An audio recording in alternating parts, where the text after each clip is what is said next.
Now as we look down here, you can see that went ahead and folded our little triangle pieces here. Now what we're going to do is we're just going to open these up just a little bit like so, and we're just going to fold it in half over itself.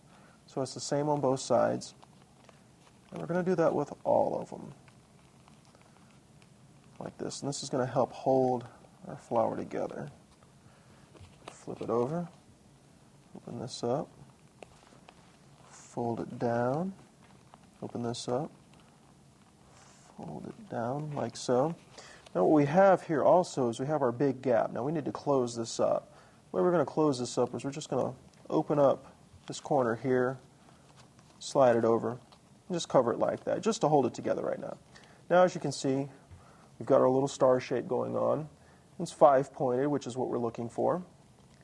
And so we're just going to pull, open one of these sides like so. We're just going to grab our leaf and pull it down like this.